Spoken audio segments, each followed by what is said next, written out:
Good morning and welcome back to First Mover. Digital payment company Clovers is launching a new Web3 cross-border crypto payment system called the Versal Network. Joining us now is Clovers co-founder and CEO Jim Nguyen. Welcome, Jim. Hi.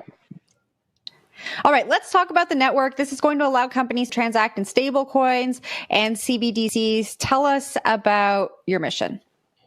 Great.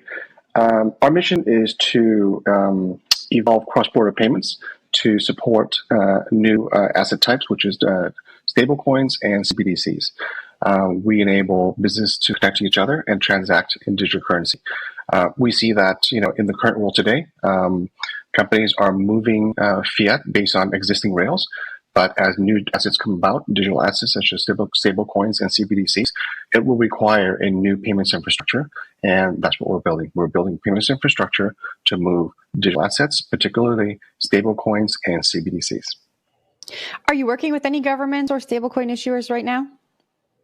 We are working with stablecoin issuers, but not with governments. Which issuers? We're working with both USDC as well as USDT. Circle and Tether, yes. And who actually is using the system right now? You just launched, I know, but exactly, is it set up? Is it up and live? And who's using it? It's up in the system today, and we're working with companies like payment service providers, as well as businesses to transact in digital currency. So it's the same business that move fiat today for their customers. We work with those folks to expand their capabilities. As you know, payment fintechs today use existing rails, whether it's ACH, SWIFT, or SEPA, to move fiat. They want to expand to new asset types, and then that's where they're integrating with us to be able to send stablecoins. And this is built on the SWI blockchain. Why that one? Yeah, so we're a multi-chain. Versal Network is a multi-chain product. We just launched today on the SWI. We want to give interoperability is a really key issue right now, right? So we want to make sure that we want to give the consumers as well as businesses a choice. So if you want to send an asset on a certain blockchain, we want to be able to support that. So having high performance blockchains on our network is critical to that interoperability vision of ours. So you guys have been fairly quiet over the past couple of years. Forgive me if I'm wrong, but I mean, you've been kind of under the radar. I don't think you guys have even so much as sent out a tweet in 2 years. What happened? Like, what was going on internally?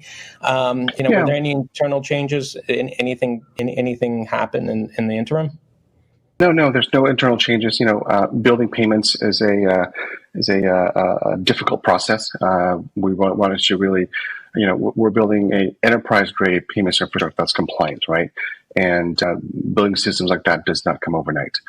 It requires, not only do you have to take care of existing Web 2 requirements, but also we have to tackle the Web 3 challenges, right? Multiple blockchains, multiple assets, interoperability.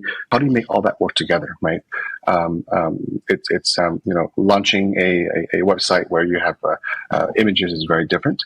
But these systems need to be really hardened and they need to be tested. So we've been deep in build mode, and you should hear some more news from us coming out soon. On the interoperability piece, any security challenges you're facing as you think about this multi-chain interoperable future for the company? Security is top of mind for us all the time. We've designed the system to, really reduce the attacks and surface area, but that's something that's constantly on our mind. Fintechs, it's very interesting. Fintechs is really, we want to be at the, on the far right, which is the most innovative solution, but also on the far left, which is reliable and secure. So where we have to balance is, oftentimes we may have to, really dial back on innovation to really afford security as well as reliability, right? So that's what we focus our time on right now. Now, you guys, of course, you're probably not the first in this space. Everyone else wants to say they're the first in everything, but of course, you're not the first here. And you also have the big players like MasterCard coming in, looking to do kind of a payment system using, a tokenized bank and deposits, and you have all sorts of things. So, what's your take here? How do you see yourselves competing with these very well funded large players? What are you offering that's different, and are you looking to even be an acquisition target? That's a great question. So, we fintechs, while there are multiple players in the space, we sit at the very lowest level in the stack, so to say. So our technology can be embedded into any company that wants to move digital assets, stablecoins, right? So at that level, where we can work with MasterCard or Visa and folks like that. So our goal here is really to be additive to the fintech community as a whole, and then really as well as really creating a differentiation. In terms of where we see fit is with there are various use cases that we focus on, and those cases are really about how do we enable cross-border payments fast, cheap, and really reliable, and really auditable, on-chain audits. Those are the things that's not available in the past, and that's what we want to do here at 6 Clovers. Jim, thank you very much for joining us this morning, and congratulations.